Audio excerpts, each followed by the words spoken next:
Hello, this is Robert from Windy Corner TV with a video where I show you guys all the games that I picked up during February 2017. So first up is Sodna X2 final prototype on the PlayStation Vita. Now in 2016, limited run games printed about 3,000 copies of this and it sold out in a flash. So PlayAsia looked at that and said, you know what, this is popular, we should do our own version of this game. So this is the PlayAsia version, which is only available through PlayAsia for about $30. It comes with English, Japanese, French, and German subtitles. It even has a full color English manual, which is pretty cool. You don't see many manuals on Vita games. The only ones I can think of is the Ubisoft games and the Konami games came with manuals. The game also has a reversible cover,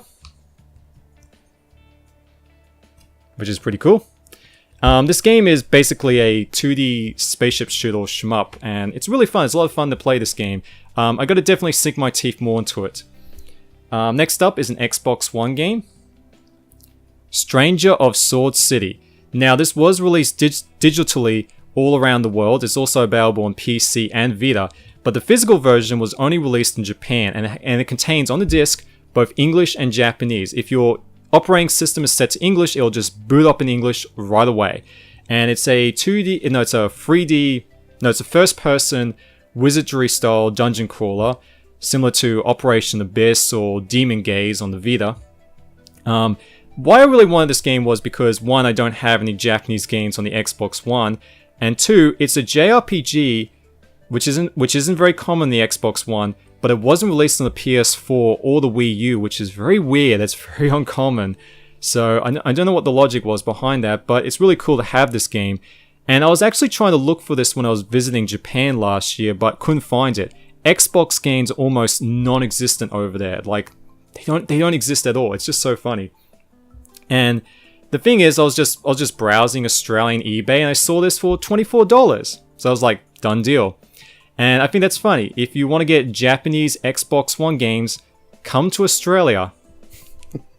Oh yeah, I should also mention this game actually has a pretty cool thing where you can actually choose between two anime styles. You can choose between the older, more realistic look and a more moe look, which is pretty cool. Then I got some PC games from EB Games Epic Sale. We got Wolfenstein: The Old Blood for $12. Now, I previously played this on the PS4. Now, this is a standalone expansion for Wolfenstein: The New Order. It was originally meant to be DLC, but they just released it as a standalone game. It uses the same engine, pretty much the same weapons, pretty much all the same, although the second half has zombies in it. That's the big difference. I wouldn't say as good as New Order, but it's still a lot of fun because I actually really like the new Wolfenstein games. They really surprised me because basically they're just... how do I describe this?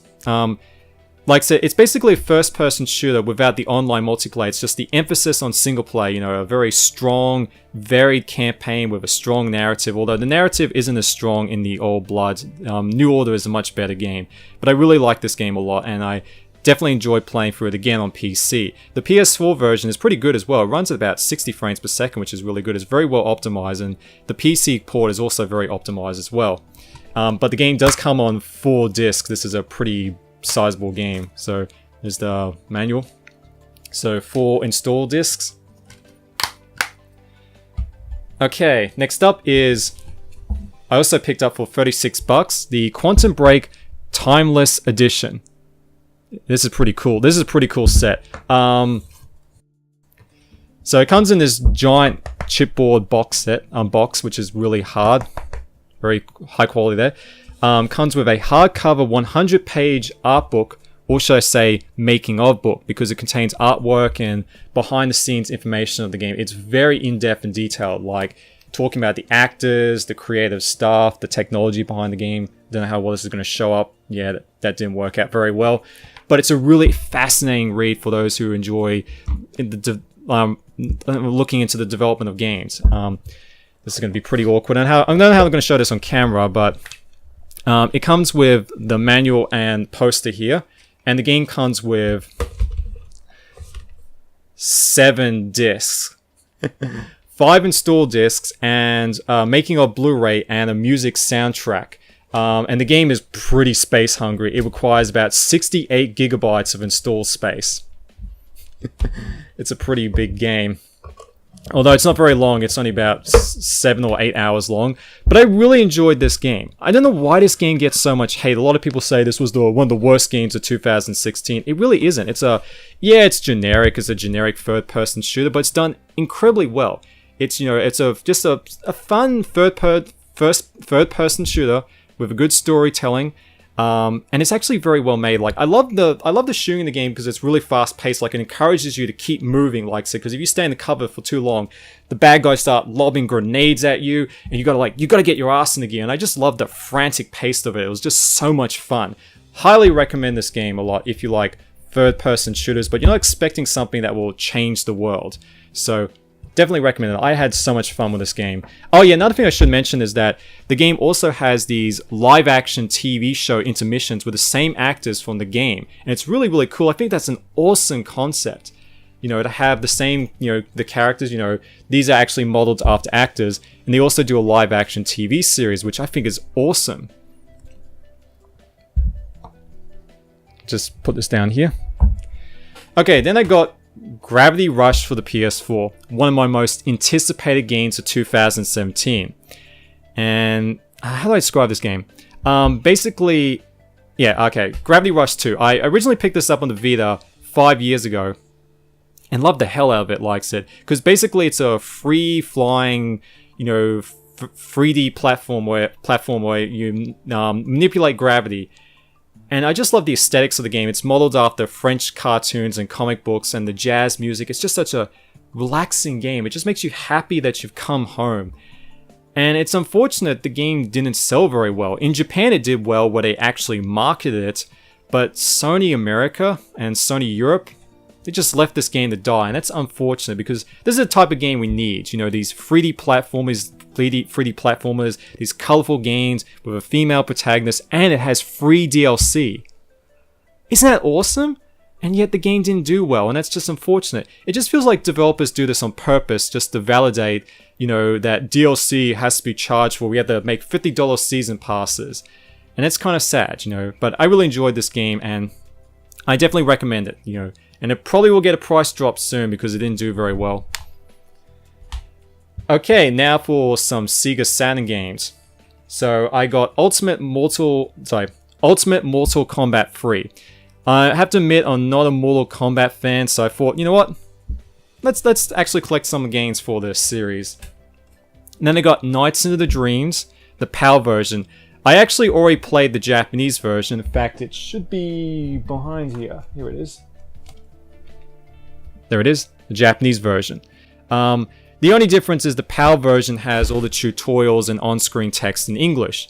One cool thing about the Sega Saturn, I've noticed this, is that if you have a Japanese version, the save file will actually work with the PAL version, which is really awesome. Other consoles, the save is region Pacific, but on the Saturn, it just doesn't care. And I think that's really cool, so I can just continue playing on this version. Nights in the Dreams is considered by many people to be the best Saturn game. I don't know how to really accurately describe it. It's kind of similar to Gravity Rush. It really is like a free-flying, relaxing game that just makes you feel happy that you're home. I really highly recommend this game, and you can actually get a new version of this game on the PS3, 360, and Steam, which is really cool. It comes with both the PS2 remake and the original Saturn version. And finally, I think the coolest pickup of this month. I got really, really lucky. Now this game can usually go for about $100 on eBay, but I only paid 55 cents. Shinobi Legions on the Sega Saturn, or Shinobi X as is known in the PAL region. Now, I'm a big Shinobi fan. It's one of my favorite Sega franchises, and I'm trying to collect every Shinobi game. And I was really happy to get Shinobi Legions for 55 cents. The reason I got it so cheap was because it was an Australian selling it. And this is a region-locked American version, so it won't work on Australian systems by default unless have a workaround. And so people were like, I'm not going to buy this is region-locked. And so that's how you can usually get cheap games on eBay. Just look for American or Japanese games in Australia, and they're just dirt cheap because nobody wants to get them because they'll be region-locked. Now, unfortunately, it doesn't have the manual or the cover, which is unfortunate, but it's got the disc, it's in good condition, it's got the back label, and this is a really cheesy game.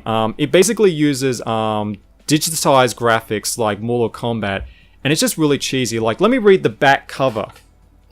Blood is thicker than water. Not in this family. Twin brothers Sho and Kazuma give sibling rivalry a bad name.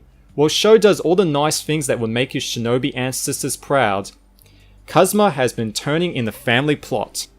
Kazuma's band of merciless mercenaries is intent on reducing the family membership by 1. Meanwhile, Kazuma abducts his own sister Aya just to make sure Sho has something to think about before storming in on his brother. Sometimes kids just don't turn out the way you want them to. It's just amazing. And this game is really awesome because there's cheesy live action cutscenes, and this game is so random. Like, in one scene there's a live action cutscene which has UK English subtitles, despite being American. That's very weird. Anyway, and so it takes place in this like Japanese house. Then the level begins, and it's inside a secret laboratory for some reason. Then you fight like gargoyles. There's a guy with a rocket launcher, and then this giant snake just comes out of nowhere. It's just so random. All this happens in the space of a minute, and I absolutely love this game because it's just so random and cheesy and stupid. So yeah, that's my pickups for today. For the week. For the month. Yeah, February 2017. Sorry, I've been mumbling a bit. So thanks for watching the video, and I'll catch you next time.